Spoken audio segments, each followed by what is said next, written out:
بنت نبيكم وكيف كان يمكن لهم قتل رسول الله من حيث أمير المؤمنين حيا ما دام أمير المؤمنين حيا وكيف يمكن لكم قتل أبي عبد الله ما دمت حيا سليلا فانظروا ثم انظروا هيهات فانظروا ثم انظروا ممن شارب الخمر وممن صاحب الحوض والكوثر وممن في بيته آيات والتطهير وممن في بيته اللهوات والدنسات وممن في بيته الوحي والقرآن. تعالوا تعالوا أخبركم بسبيله بادروا قتلي واضربوا عنقي ليحصل مرادكم لا بلغ الله مدراركم لا بلغ الله مدراركم وبدد عماركم وأولادكم ولعن الله عليكم وعلى أجدادكم. یہ وہ پورا خطبہ ہے جو حضرت عباس نے وہاں پر دیا. اب ایک ایک جملے کا ترجمہ پیش کرتا ہوں تاکہ ذہن قریب آ جائے. حضرت عباس کہتے ہیں، پہلے چند جملوں کا میں ترجمہ پیش کر چکا. کیا فرمایا؟ الحمدللہ الذی شرف ھذا بقدوم ابی. حمد ہے اس خدا کی جس نے شرف بخشا اس گھر کو ان کے والد کی ولادت سے. بعض اوقات متنازع باتیں بھی کر لینی چاہیے، کیونکہ انتظامیہ کی پریشانی ہوتی ہے کہ کہیں مولانا کوئی متنازع بات نہ کر دیں. حضرت عباس کیا کہہ رہے ہیں؟ ان کے بابا کی ولادت سے.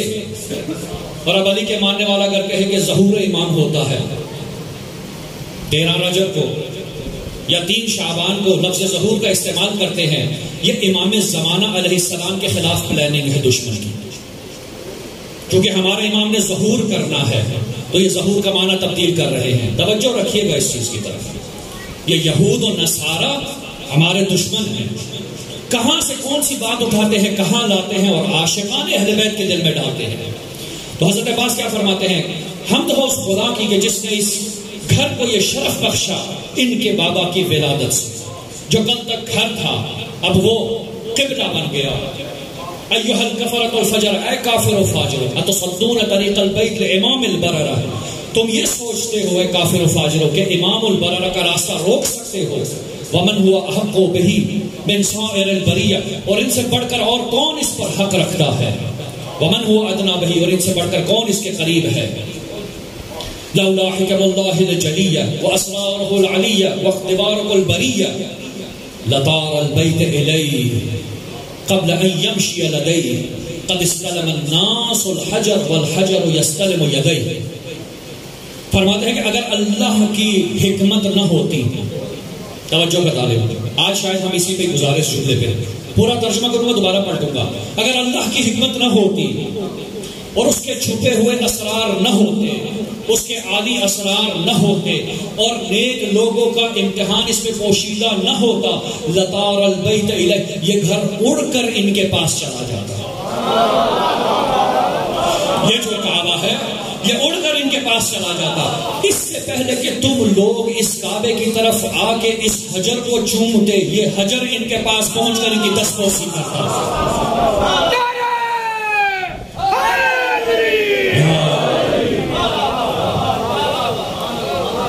اس سے پہلے کہ تم پہنچتے یہ پہنچ جاتا. میں نے کہا نا کہ لفظ من کا استعمال کیا حضرت عباس نے. کچھ نے کہا کہ یہ حضرت عباس کا خطبہ نہیں ہے کیونکہ من ذی شعور کے لیے استعمال ہوتا ہے. عباس کو کہتے ہیں یہ گھر اڑ کے چلا جاتا، کوئی شعور رکھتا ہے. قبل ان یمشی، اس سے پہلے کہ یہ لوگ پیدل چل کر آتے، قد استلم الحجر، اس سے پہلے کہ یہ لوگ اس حجر کا استلام کرتے. حجر اسود کا استلام ہوتا ہے، یعنی یا آپ بوسہ دیتے ہیں طواف کے دوران یا دور سے سلام کرتے ہیں. اس سے پہلے کہ یہ لوگ سلام کرتے یہ پہنچ جاتا اس امام کے پیروں میں اور امام کا ہاتھ دستبوسی کرتا. والحجر یستلم یدیہ، ان کے ہاتھ کا بوسہ لے لیتا یہ حجر. ہیہات کیا فرماتے ہیں؟ کہتے ہیں اتخوّن، کیا تم ڈراتے ہو ایسی قوم کو، اتخوّن قوما یلعب بالموت فی الطفولیہ، کیا تم ایسی قوم کو ڈراتے ہو جو بچپن میں موت سے کھیلتی رہی؟ وَكَيْفَ كَانَ فِي الرُّجُولِيَّةِ، اب تو یہ جوان ہو گئے ہیں، رجز عباس، اب تو یہ جوان ہو گئے ہیں، یہ جو بچپن میں موت سے کھیلتے رہے تم ان کو ڈراتے ہو، یہ تو اب جوان ہو گئے ہیں۔ وَلَوْ لَمْ تَكُنْ مَشِيَّةُ مَوْلَايَ مَجْبُولَةً مَشِيَّةُ الرَّحْمَانِ، اگر میرے مولا کی مشیت رحمان کی مشیت کے تابع نہ ہوتی، کیا فرماتے ہیں؟ میرے مولا کی مشیت رحمان کی مشیت کے تابع نہ ہوتی تو میں تم پر ایک ایسے باز اور عقاب کی طرح حملہ کرتا جو ڈری ہوئی چڑیوں کے اوپر حملہ کرتا ہے۔ لَوَقَعْتُ عَلَيْكُمْ، میں تم پر حملہ کرتا كَالصَّقْرِ الْغَضْبَانِ، ایک ایسے عقاب کے جو اس غضب کی حالت میں ہے، عَلَىٰ أَصَافِيرِ الطَّيْرَانِ، وہ جو چھوٹی چھوٹی چڑیاں ہیں، ڈری ہوئی چڑیوں کے اوپر کیا فرماتے ہیں؟ میں حملہ کر دے۔ کیا تم اس قوم کو ڈراتے ہو جو بچپن میں موت سے کھیلتی رہی، اب تو یہ جوان ہو گئے اور میرا سب کچھ فدا اپنے مولا کے۔ ہیہات، افسوس ہے تم لوگوں پر۔ ثم انظروا، دیکھو، غور کرو، مقایسہ کرو، فانظروا ثم انظروا، دیکھو، مقایسہ کرو، ممن شارب الخمر وممن صاحب الحوض والکوثر، کیا تمہاری عقل نہیں ہے؟ تم دیکھتے نہیں کہ شارب الخمر کیسا ہے اور یہ صاحب حوض کوثر کیسے ہے؟ ممن فی بیتہ الوحی والقرآن، وہ جس کے گھر میں وحی اور قرآن نازل ہوا، وممن فی بیتہ اللہو والدنسات، وہ جس کے گھر میں لہو و دنسات ہے، برائیاں ہیں، وممن فی بیتہ آیات والتطہیر، اور وہ جو گھرانہ ہے، وہ جو گھر ہے جس میں طہارت ملتی ہے، جس میں آیات قرآن ملتی ہے۔ تعالو تعالو، ادھر آؤ، میری طرف آؤ، اخبرکم بسبیلہ، آؤ میں تمہیں ان کا راستہ بتاتا ہوں، آؤ میں تمہیں ان کا راستہ بتاتا ہوں جو کہ تمہیں علم نہیں ہے۔ بادروا قتلی واضربوا عنقی، میرے قتل کا ارادہ کرو، میری گردن کو اڑاؤ، میرے قتل کا ارادہ کرو، میری گردن کو اڑاؤ۔ لا بلغ اللہ مدارک، خدا تمہیں اس تک نہیں پہنچائے گا، ہرگز تمہیں تمہاری مراد تک نہیں پہنچائے گا۔ وبدد اعمارکم واولادکم، اور تمہاری عمر اور اولاد کو خدا کم کرے گا۔ لعن اللہ علیکم وعلی اجدادکم، تم پر بھی اور تمہارے اجداد پر بھی لعنت ہے۔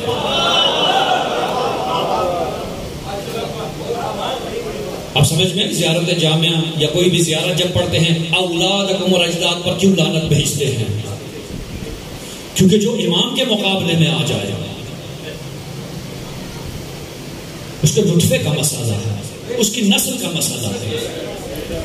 حضرت نوح کی دعا میں نے بیان کی تھی، ایھا الکفرۃ الفجرہ میں بعض لوگ پریشان ہو گئے تھے، کافر اور فاجروں کا ذکر ہو گیا، لیکن حضرت نوح کیا کہتے ہیں؟ خدا ان میں سے ایک بھی نہ بچے، کیونکہ ان کی جو نسل چلے گی وہ یہی نسل ہوگی، کسی کو بھی نہ چھوڑو۔ تو یہ وہ خطبہ ہے جو حضرت عباس نے کعبے کی چھت پر دیا۔ اب آئیے ہم اس جملے تک پہنچے تھے، امام البرارہ گزشتہ روز کی بحث تھی، 4 دن ہو گئے، پہلے 4 جملوں پہ ہی پھنسے ہوئے ہیں، توجہ ہے سب کی۔ کہا ایھا الکفرۃ الفجر، اے کافر اور فاجر، اتصدون طریق البیت امام البرارہ، کیا تم امام البرارہ کا راستہ روکتے ہو؟ ومن هو احق به من صائر البریہ، جبکہ ان سے بڑھ کر اور کون حق رکھتا ہے اس بیت پر؟ کون ان سے بڑھ کر اس پر حق رکھتا ہے، اس گھر پر؟ کیا بتانا چاہتے ہیں؟ اس کے پیچھے پورے تاریخ ہے کہ یہ صاحب البیت ہے۔ صاحب بیت کون ہے؟ اہل بیت ہے۔ حجت خدا صاحب بیت ہوتا ہے یا نائب حجت خدا اس کا صاحب ہوتا ہے، متولی ہوتا ہے۔ کہا کیا تم راستہ روکتے ہو ان کا، جبکہ ان سے بڑھ کر کوئی اس پہ حق نہیں رکھتا، اور ان سے بڑھ کر اور قریب کون ہوگا اس کے؟ ولولا حکم اللہ جلیہ واسرارہ العلیہ. دو جملوں کو ملا دیتا ہوں، 2-3 جملوں کو، تاکہ بات آگے بڑھے اور ہم اپنی بحث کو پوری کر سکیں. اگر اللہ کی حکمت نہ ہوتی اور اس کے اسرار نہ ہوتے، واختبارکم البریہ، اور اللہ کی جو مشیت ہے، امتحان ہے، وہ بریہ کے لیے نہ ہوتی، لوگوں کا امتحان نہ ہوتا، لطار البیت الیہ، یہ گھر اڑ کر ان کے پاس چلا جاتا. لفظ ہے لطار البیت، لام تاکید کے لیے ہوتا. تار طیران یعنی اڑنا، طیارہ بھی اسی سے ہے. کچھ الفاظ اس لیے بول رہا ہوں تاکہ ذہن قریب آ جائے. کہا یہ گھر اڑ کر ان کے پاس چلا جاتا. اس سے پہلے کہ لوگ اس گھر کے پاس آئے، حج ادا کریں، یہ چلا جاتا ان کے پاس اور ان کی دستپوسی کر لیتے. اب حضرت عباس کیا فرمانا چاہتے ہیں؟ دیکھیے، ومن هو احق کو، کون اس سے بڑھ کر اس کا حقدار ہے؟ گویا تاریخ یاد دلا رہے ہیں. تاریخ میں واقع نقل ہے، سب نے سن رکھا ہے، مجھے تیزی سے گزرنا ہے. ابرہا فوج لے کے آیا، توجہ ہے سب کی. ابرہا فوج لے کے آیا، کیا کرنے؟ کعبۃ اللہ کو مسمار کرنے، مٹی سے ایک کرنے، ملانے، مٹی میں ملانے. کیا ہوا؟ جو وارث کعبہ تھا وہ ابرہا کے پاس گیا، جو زمانے کا حجت تھا وہ دشمن کے پاس گیا، جو کعبے کا وارث تھا وہ دشمن کے پاس گیا. میں جان بوجھ کر یہ الفاظ استعمال کر رہا ہوں کیونکہ مجھے اس کو کسی نتیجے تک لے کے جانا ہے. جو وارث کعبہ ہے، جو وارث آدم ہے، جو وارث نوح ہے، جو وارث عیسیٰ ہے، جس کی اولاد میں محمد رسول اللہ ہیں، اسی لیے وارث کعبہ ہے. جو حجت خدا ہے اپنے وقت کا، وہ جاتے ہیں ابرہا کے پاس. کہا بھائی میرے اونٹ واپس کر دو. کہا افسوس، میں تو سوچا تم یہ گھر بچانے آئے ہو. کہا وللہ وللبیتی، معذرت، وللبیتی رب، اس گھر کا ایک رب ہے. میں جس کا نائب ہوں اس زمین پر، وہ جانے اس کا گھر جانے. کل میں نے بحث کی نا، فَلْيَتَوَكَّلْ عَلَى اللَّهِ، مومن وہ ہے جو اللہ پر توکل کیے ہوئے ہے. بھائی وارث کعبہ جانتا ہے میرے بس میں نہیں اس فوج سے لڑنا. میرا کام یہ ہے کہ میں اپنے اونٹ پکڑوں، لوگوں کو ایک امن مقام تک پہنچا دوں، اس جگہ کو خالی کر دوں. اب اللہ جانے اور اس کا گھر جانے. برحق وارث ہے، اس لیے کہہ رہا ہے وَلِلْبَيْتِ رب، اس بیت کا ایک رب ہے. کیا ہوا؟ ابرہا نے حملہ کرنے کا ارادہ کیا، ابابیل کی فوج آ گئی. یہ پرندے اڑتے ہوئے آئے، چونچوں پہ کنکریاں لی ہوئی ہیں. پوری ابرہا کی فوج نابود ہو گئی، اللہ کا گھر بچ گیا. کیونکہ وارث کعبہ نے کہا اس کا کوئی رکھوالا ہے. زبان کس کی تھی؟ وارث کعبہ کی، حجت خدا کی، انبیاء کے وارث کی زبان تھی. اب آئیے تاریخ میں کچھ اور صفحے پلٹے. رسول اللہ کا دور گزر گیا، مولا علی کا دور گزر گیا. آئیے امام حسین کا زمانہ آ گیا. شہادت امام حسین کے بعد یزید نے اپنے لشکر کو بھیجا کعبہ کو مسمار کرنے. اب کعبے کا متولی کون ہے؟ عبداللہ بن زبیر. توجہ ہے سب کی. عبداللہ بن زبیر. جب لوگوں نے کہا کہ دیکھو یزید کی فوج آ گئی ہے اور یہ کعبے کو مسمار کرنا چاہتے ہیں، تو اس نے اپنے تئیں کہا کہ اس گھر کا ایک رب ہے، وہ خود بچا لے گا. جس طرح سے اس زمانے میں بچایا اس زمانے میں بھی بچا لے گا. مگر تاریخ کہتی ہے کہ یزیدی لشکر نے منجنیق کے ساتھ کعبے پہ حملہ کیا، کعبہ تباہ ہو گیا. توجہ ہے سب سے. کعبہ کیا ہوا؟ تباہ ہو گیا. کعبے کی دیواریں خراب ہو گئی، کعبہ شہید ہو گیا، کعبے کو آگ لگ گئی. اللہ نے گھر کیوں نہیں بچایا؟ سوال ہے. جب اس وقت بچا لیا اب کیوں نہیں بچایا؟ تو جواب حضرت عباس دے رہے ہیں. حضرت عباس دے رہے ہیں لطار البیت الیہ، کیونکہ یہ حجت خدا نہیں ہے. یہ جو چابیاں لے کے بیٹھا ہے نہ یہ حجت خدا ہے، نہ یہ وارث آدم ہے، نہ وارث نوح ہے، نہ وارث عیسیٰ ہے، نہ وارث محمد ہے، نہ وارث علی ہے، نہ وارث حسین. جو وارث تھا وہ 8 ذی الحجہ کو اس گھر کو چھوڑ کر چلا گیا. اب جو تم نہیں گئے تو یہ عذاب تم پر نازل ہے.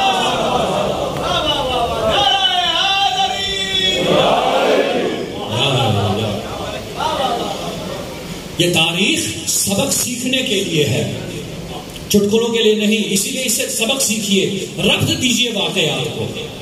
حضرت عباس ابھی یہ واقعہ پیش نہیں آیا، لیکن کعبے کی چھت پر کیا کہتے ہیں؟ لوگوں یاد رکھو لطار البیت الیہ. اگر اللہ کی حکمت نہ ہوتی، لوگوں کی آزمائش نہ ہوتی تو یہ گھر اڑ کے چلا جاتا. اور چونکہ حجت خدا کے فرزند کی زبان سے منبر کعبہ سے یہ لفظ ادا ہوئے، خدا نے اس کو ثابت کر دکھایا کہ جب حجت خدا چلا جائے تو کیا ہوتا ہے. حضرت عباس کیا کہتے ہیں؟ ومن هو احق به من سائر البریہ، باقی سب سے زیادہ کس کا اور حق ہے اس گھر پر؟ جو حقدار ہے وہ تو گھر چھوڑ کے جا رہا ہے، تم کس منہ سے اس گھر کو پکڑ کے بیٹھے؟ آپ دیکھیں امام علیہ السلام 6 مہینے مکہ میں رہے. ہر کوئی کہتا رہا مولا نہ جائیے. یہ جو علامہ اقبال کا شعر ہے نا کہ نکل کر خانقاہوں سے ادا کر رسم شبیری، اس شعر کا مخاطب کون ہے؟ کبھی سوچا ہے؟ ہم تو صرف تشریح کرتے ہیں کہ بھائی ہم نے جان دے دی ہے، کربلا کی طرح میدان میں آنا ہے جب بھی مشکل ہو. نہیں، اقبال کا مخاطب وہ ہیں جو مکہ میں رہ گئے، وہ جنہوں نے کعبہ کو خانقاہ بنا لیا، دربار بنا لیا. کیونکہ کہا دربار خانقاہ یعنی دربار بنا لینا، نکل کر خانقاہوں سے ادا کر رسم شکیل. حضرت عباس کیا کہتے ہیں کہ ومن هو احق به من سائر البریہ، اور باقی تمام موجودات سے بڑھ کر اور کون حق رکھتا ہے؟ یہ وہ حقدار ہے. یہ کعبہ ان کا گھر ہے، ان کا حق ہے. کیونکہ یہ اس کے مالک ہے، یہ اس کی روح ہے، یہ اس کا باطن ہے. ہم نے کہا کہ وَنَفَخْتُ فِيهِ مِنْ رُوحِي، اگر مجالس قرآنی یاد ہو گزشتہ دنوں کی تو ربط ملاتے جائے گا. روح کعبہ آیا تو کعبہ قبلہ بن گیا. یہ روح کعبہ ہے، یہ باطن کعبہ ہے. ظاہر کعبہ وہی 4 دیواری ہے، مگر باطن کعبہ یہ ہے. یہ اپنے صاحب اور وارث کو جانتے ہیں. تبھی تو جب جناب فاطمہ بنت اسد آئیں، دروازے پر تالا لگا ہوا تھا، کعبے نے انتظار نہیں کیا کہ کوئی آ کے تالا کھولے، دیوار کو کھول دیا. کیوں؟ اس لیے کہ وارث کعبہ آ چکا ہے. اسی لیے کہا کہ عقل ہونا ضروری ہے. جہاں پہ عقل نہ ہو وہاں پہ نہ دین ہے نہ حیا ہے. الدین هو العقل والعقل هو الدین. بہت ساری ایسی چیزیں جو رب دینا شروع کرے تو ہر چیز آپس میں ملتی چلی جاتی ہے. پھر سمجھ آتی ہے اہل بیت کی ذات کیا ہے. اگر معرفت لینی ہے تو عباس سے معرفت لیجیے کہ یہ کون ذات ہے. کعبۃ اللہ کیا ہے؟ ہم جب کعبہ جاتے ہیں کیا کرنے جاتے ہیں؟ حج کرنے جاتے ہیں. توجہ ہے سب کی؟ حج کرنے جاتے ہیں. آیات کیا ہیں؟ آیات ہیں ان اول بیت وضع للناس للذی ببکۃ مبارک. بکہ مبارکہ میں جو پہلا گھر بنایا گیا لوگوں کے لیے وہ کیا ہے؟ وہ کعبہ ہے. یعنی کیا؟ اس بکہ میں بعض مفسرین نے کہا کہ بکہ لفظ با میم بن گیا، مکہ بن گیا. اب مفسرین کی مختلف بحثیں اپنے حساب سے لفظ بکہ کو تشریح دینے کی توضیح دینے کی کوشش کی. بکہ کا معنی حرم بھی ہے. بکہ کو کہا مکہ کیونکہ ادغام یا اقلاب کا جو قانون ہے، قرآن جب ہم پڑھتے ہیں تجوید کے ساتھ اگر کوئی پڑھے تو نون کے بعد اگر لفظ با ہو تو وہ میم میں تبدیل ہو جاتا ہے. توجہ ہے سب کی؟ وہ لفظ میم میں تبدیل ہو جاتا ہے. تو کہیں نہ کہیں لفظ بے بکہ یہاں پہ میم آ گیا، کہیں سے یہ مکہ بن گیا یا نون آ گیا. بہرحال اس بحث میں ہمیں نہیں جانا. بکہ مبارکہ، بکہ میں گھر بنا جو مبارک ہے، یعنی اس گھر سے کیا ملتی ہے؟ ہمیں برکت ملتی ہے. خدا نے کہا اس گھر کی طرف جاؤ. کیوں؟ کیونکہ اس میں برکت ہے. لوگ ہر سال حج کیوں کرنے جاتے ہیں؟ عمرہ کیوں کرنے جاتے ہیں؟ زیارت خانہ خدا کے لیے کیوں جاتے ہیں؟ تاکہ برکت ملے. برکت کا معنی خیر کثیر ہے، معنی بھی ذہن میں ہونا ضروری ہے. خیر کثیر کو کہتے ہیں برکت. پہلی چیز وَهُدًى لِلْعَالَمِينَ، اس گھر میں ہدایت ہے پورے عالمین کے لیے. لوگ کعبہ کیوں جاتے ہیں؟ تاکہ ہدایت ملے. اس گھر میں ہدایت ہے، برکت ہے اور ہدایت ہے. توجہ ہے سب کی. اگلی آیت میں درمیان میں وَمَن دَخَلَهُ، جو بھی اس میں داخل ہو گیا اس کے لیے کیا ہے؟ امن ہے. تیسری چیز گویا اس گھر میں جب انسان جاتا ہے، کعبۃ اللہ میں جاتا ہے، تین چیزیں لینے جاتا ہے.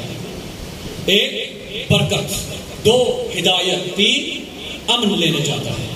تبھی تو جب رسول خدا تشریف لاتے ہیں فتح مکہ کے دوران کہا جو بھی بیت اللہ میں چلا گیا وہ امن میں آ گیا. یہ مقدمہ ساری تمہید میں باندھ رہا ہوں ایک مقصد تک پہنچنے کے لیے. توجہ کا طالب صلوات بھیجے محمد والے.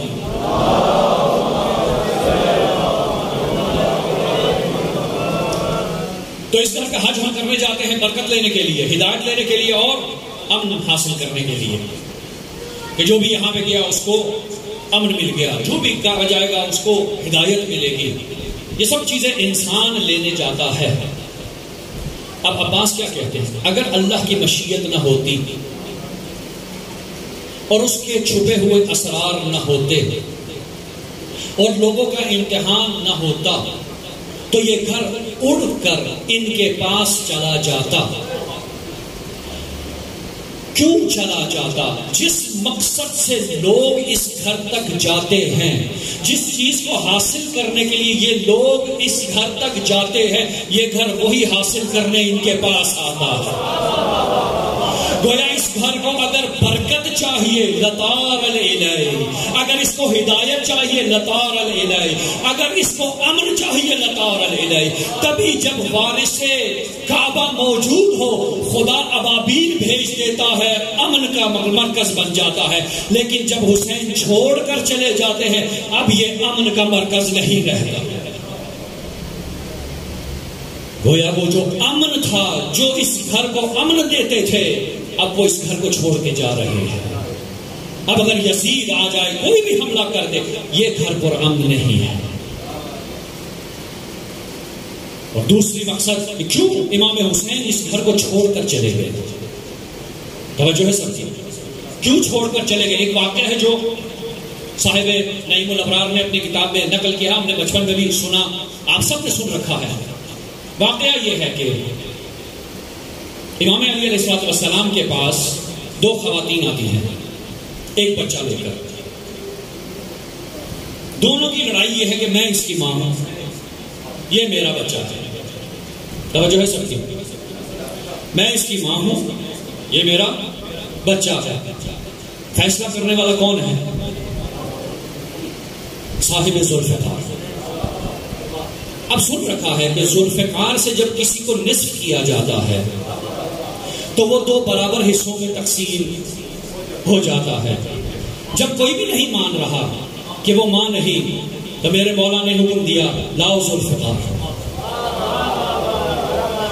اب جاننے والے جانتے ہیں کہ جب یہ نصف ہوگا تو دو برابر حصوں میں تقسیم ہوگا. جو اصل ماں تھی اس نے بچہ چھوڑ دیا، کہا میں نہیں ہوں اس کی ماں،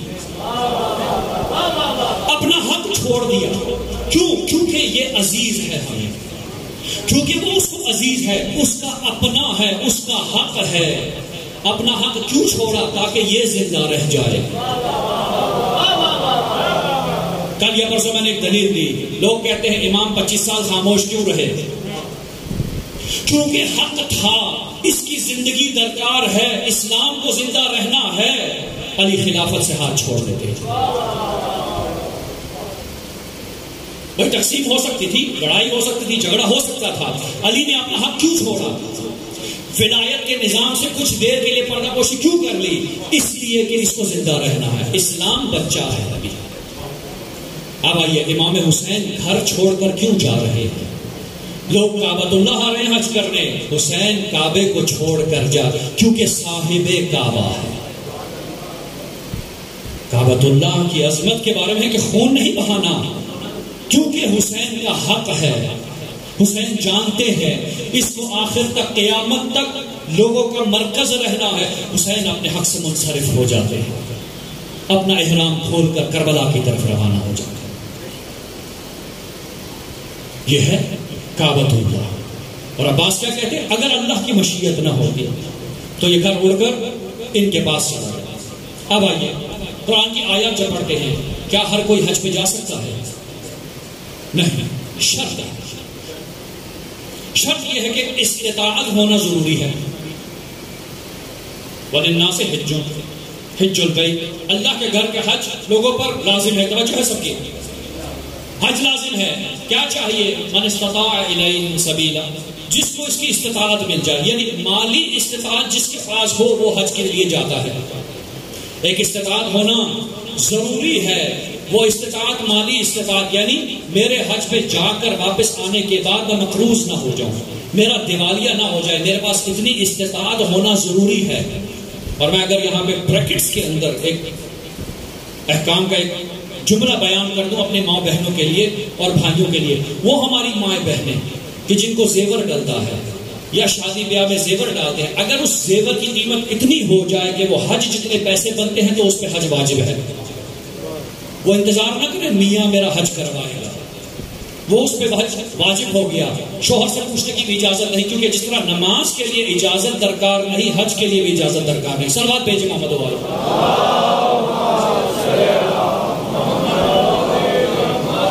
تو حج پر جانے کے لیے استطاعت لازمی ہے. وہ استطاعت کیا ہے؟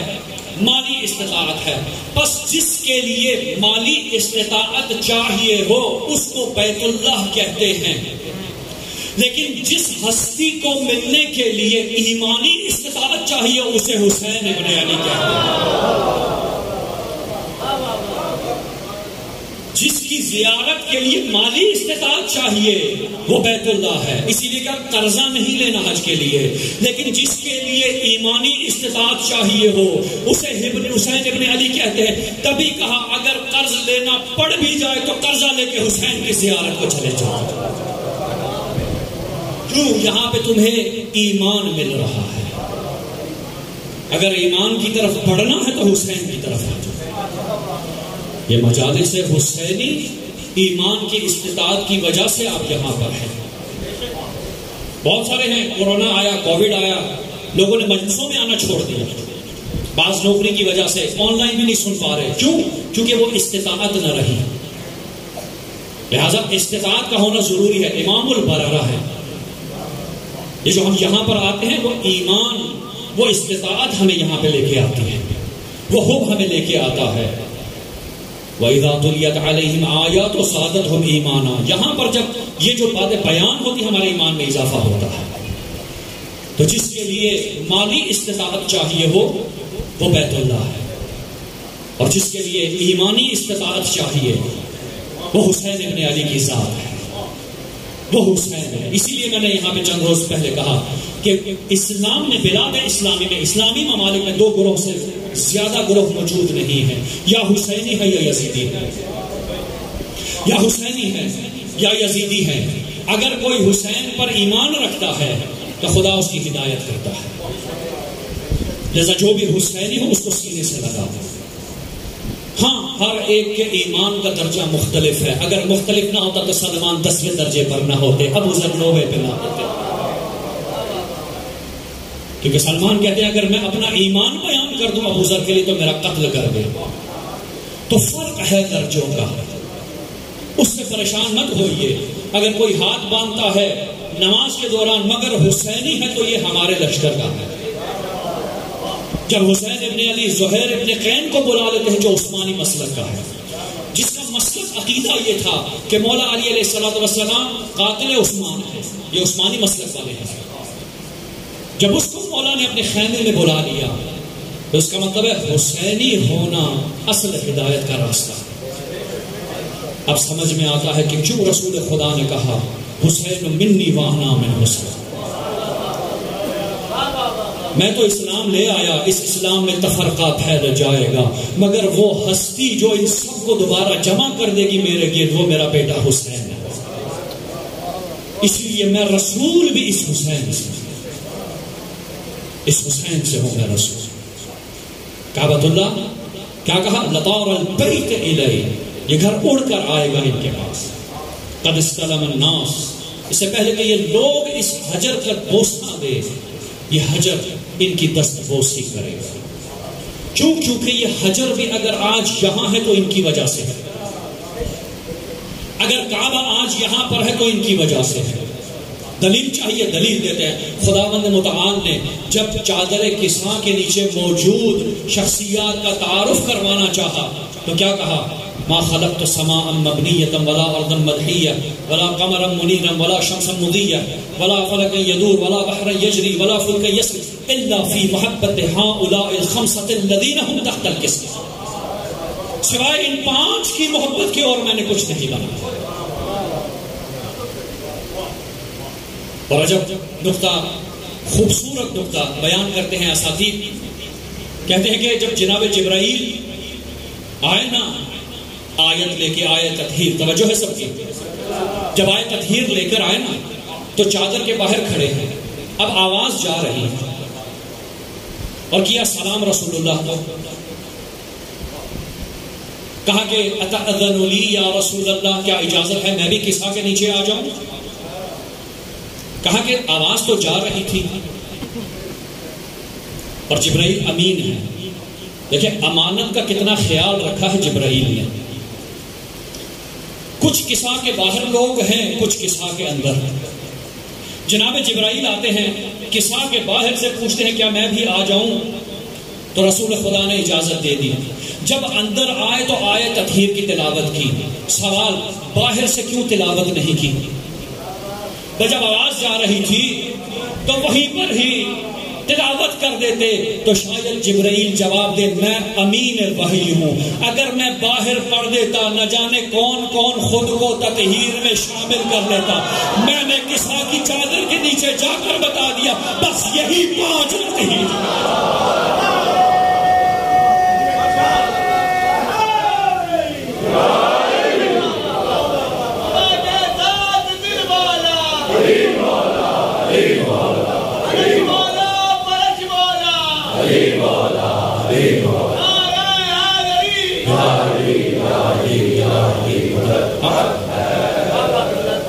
جبرائیل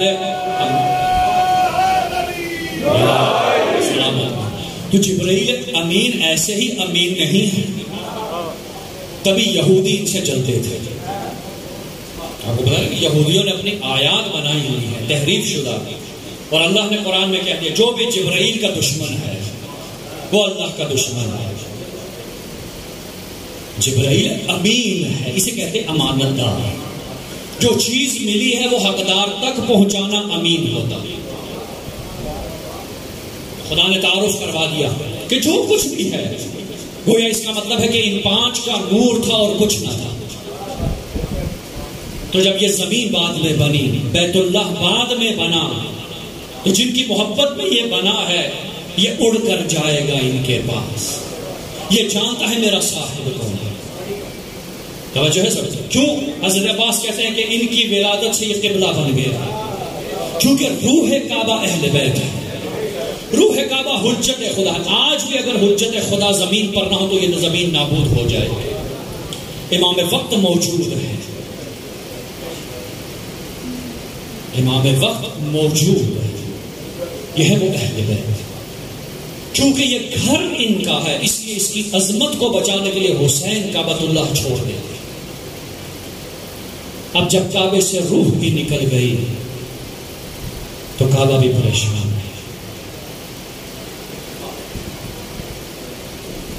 حضرت عباس نے جب خطبہ دیا نیچے آتے کارواں چلتا ہے، یہاں تک کہ شب عاشور آ جاتی ہے. روایت کے الفاظ ہیں کہ مولا حسین علیہ السلام جب خیموں کے پاس سے گزر رہے تھے تو کسی خیمے سے آواز آئی بیٹا کل تم نے سب سے پہلے حسین پر قربان ہونا.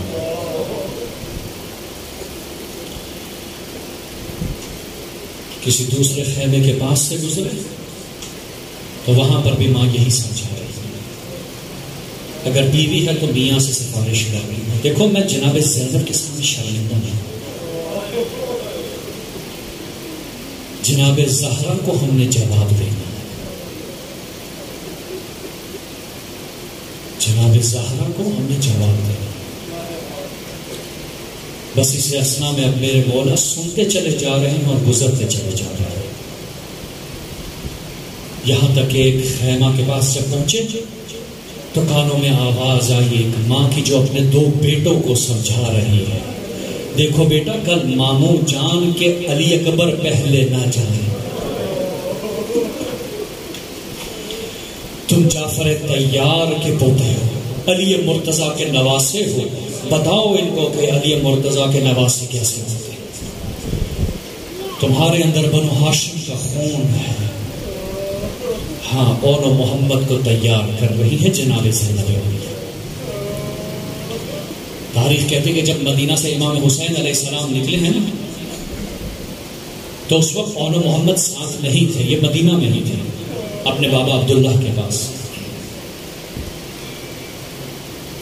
جب جناب عبداللہ نے یہ دیکھا کہ امام حسین مکہ سے نکلنے لگے ہیں اور اب ارادہ ہے عراق کی طرف جانے کا, تو پھر ان دونوں شہزادوں کو ایک نامہ دیا جس میں متن یہی تھا کہ مولا واپس آ جائے, اور بیٹوں کو سمجھایا بیٹا اگر ماموں واپس نہ آئے نا تو یاد رکھنا تم نے قربان ہونا ہے.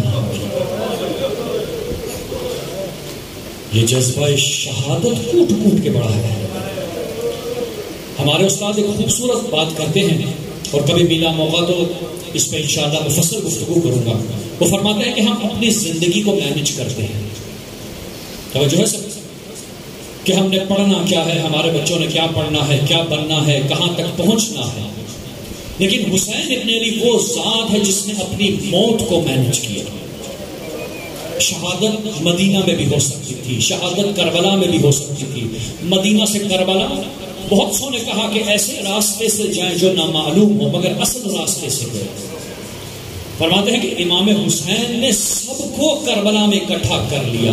دنیا سمجھتی ہے یزید امام حسین کو کربلا میں, امام حسین کو روکا اس نے, جبکہ حسین ابن علی سب کو کربلا میں لے گیا. اس لیے اگر پلاننگ کرنی ہو زندگی کی تو موت کی پلاننگ کرے, تبھی نسل غیور و شجاع بنتی ہے, تبھی انسان کے اعمال درست ہوتے ہیں. کیونکہ جب ہدف اور نظر موت ہو, جس طرح علی اکبر نے کہا کیا فرق پڑتا ہے ہم موت پر جا گرے یا موت ہم پر آنا, گویا علی اکبر کا ہدف موت ہے. تو پھر زندگی سدھرتی جاتی ہے, زندگی حسینی بنتی چلی جاتی ہے. تو کیا کہا بابا نے, کہا بیٹا ماموں پہ قربان جان نثار کر.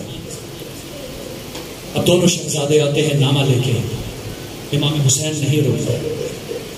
کہا بابا نے ہمیں حکم دیا ہے کہ آپ پہ جان نثار, جہاں آپ وہاں. شب عاشور جناب زینب بولے کیا کہتی ہیں, بیٹا جان نثار ہو. دیکھو ہو سکتا ہے کل جب تم لڑ رہے ہو نا تو تم فرات تک پہنچ جاؤ, یاد رکھو پانی نہیں پینا. تمہارے امام کی اولاد پیاسی ہے, عجب ماں ہے. صبح عاشور آتا ہے, اصحاب شہید ہوتے ہیں. جب بنو ہاشم کا وقت آتا ہے تو یہ 2 جوان آتے ہیں, کہتے کہ مولا اذن جہاد دیجیے. کہا میں تمہیں نہیں دے سکتا کیونکہ تمہارے ولی یہاں موجود نہیں, تمہارے بابا موجود نہیں. جناب زینب اولیاء کی آواز آئی, میرے بھائی میں نے ان کے باپ سے اجازت لے لی تھی, اب اتمام حجت ہو گیا. اب حسین بہن کے بیٹوں کو بھیج رہا ہے. آپ بھی ماموں ہوں گے, جانتے ہیں ماموں کا کس طرح سے رابطہ ہوتا ہے بہن کی اولاد سے, اور اگر اولاد جعفر طیار کے پوتے ہوں تو اور بھی ان سے انس ہوتا ہے. اب امام حسین نے اذن تو دے دیا مگر گھبرا رہے ہیں, دل میں پریشانی ہے. دونوں شہزادے جاتے ہیں, ایک یمین سے حملہ کرتا ہے، ایک یسار سے حملہ کرتا ہے، مگر ایک وقت آتا ہے جب جہاں دونوں الگ ہو جاتے ہیں، ایک بھائی دوسرے کو آواز دیتا ہے، دیکھو ایسا کرتے ہیں، دونوں ایسے ہی آگے بڑھتے ہوئے قلب لشکر میں جا پہنچتے ہیں جہاں عمر بن سعد ہے، اور اپنے مولا کے دشمن کا قتل کرتے ہیں۔ بس یہ ارادہ کرنا تھا ان دونوں شہزادوں کا کہ ایسا حملہ کرتے ہیں کہ عمر سعد کے خیموں تک جا پہنچتے ہیں۔ عمر سعد جب دیکھتا ہے نا کہ دونوں شہزادے آ گئے، زور سے پکارتا ہے، ارے تم نہیں جانتے یہ جعفر طیار کے پوتے ہیں، علی مرتضیٰ کے نواسے ہیں، سب مل کر حملہ کرو۔ اب جو اشقیہ کی فوج حملہ کرتی ہے، کوئی پتھر مارتا ہے، کوئی تلوار کی وار، کوئی نیزہ پھینکتا ہے، کوئی تیر مارتا ہے، یہاں تک کہ دونوں زخمی ہو کر گر جاتے ہیں۔ بس گرنا تھا، اپنے مولا کو آخری سلام دیتے ہیں، السلام علیکم یا مولا، اے مولا ہمارا سلام ہو۔ اس سلام کا پہنچنا تھا کہ حسین و خواب کی طرح دونوں کے جسد پر پہنچتے ہیں، مگر افسوس تاریخ کہتی ہے ایک بھائی شہید ہو گیا، دوسرے کی کچھ جان کچھ رمق باقی ہے۔ اب جو دوسرا باقی ہے، ماموں کہتے ہیں بیٹا میں تمہیں ابھی خیموں میں لیے جاتا ہوں، ابھی تمہارے مرہم کرتا ہوں۔ کہتا ہے ماموں جان بس ہماری ماں کو ایک پیغام ضرور دینا، کہنا تمہارے بیٹوں نے تمہارے سے وعدہ وفا کیا۔ اماں سے کہنا اماں ہم فرات تک پہنچ گئے تھے مگر پانی کو لب نہیں لگا۔ میرے مولا کی صدا بلند ہوتی ہے، اِنَّ لِلَّهِ وَإِنَّا إِلَيْهِ رَاجِعُونَ۔ دونوں شہزادوں کے جنازے لے آتے ہیں۔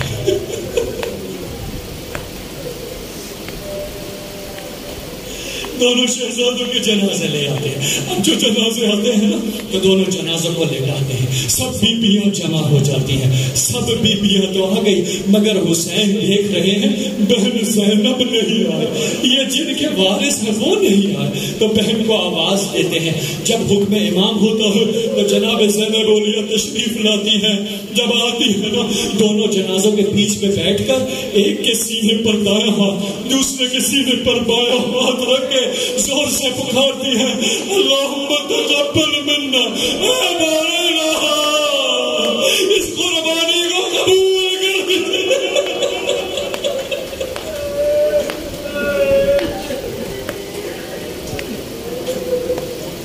الا لعنۃ اللہ علی القوم الظالمین وسيعلم الذين ظلموا أي منقلب ينقلبون۔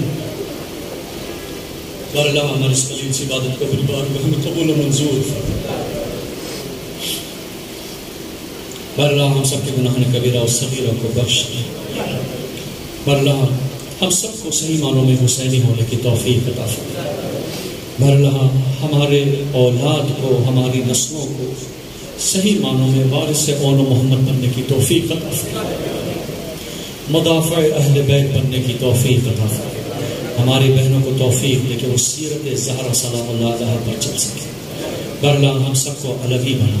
برلا جو مریض ہیں جنہوں نے التماس سے دعا کی ہے، شفا کے لیے کہا ہے، حاضرین میں سے کچھ مریض ہیں کہ متعلقین میں سے جو مریض ہیں، خدا جملہ مومن مومنات میں جو مریض ہیں سب مرضا کو شفا کاملہ و عاجلہ عطا فرما۔ برلا بہت سارے لوگوں نے التماس سے دعا کی ہے، حاجات حاضرین کی دوسرے مومن مومنات، خدا سب کی نیک دینی و دنیاوی حاجات کو قبول و منظور۔ اللہ بدنظیز پاکستان کی محافظت، دشمنان پاکستان اگر قابل ہدایت ان کو ہدایت، اگر قابل ہدایت نہیں ان کو نیست و نابود۔ اور اللہ شیعیان حیدر کرار جہاں جہاں بھی آباد ہیں ان کو اپنے حفظ و امان دے۔ اور اللہ علماء اعلیٰ مراج الزام کا سایہ ہمارے سروں پہ قائم و دائم ہے۔ اور اللہ امام زمانہ علیہ السلام کا جلد از جلد ظہور فرما، ہم سب کا شمار امام کے آوان و انصار میں۔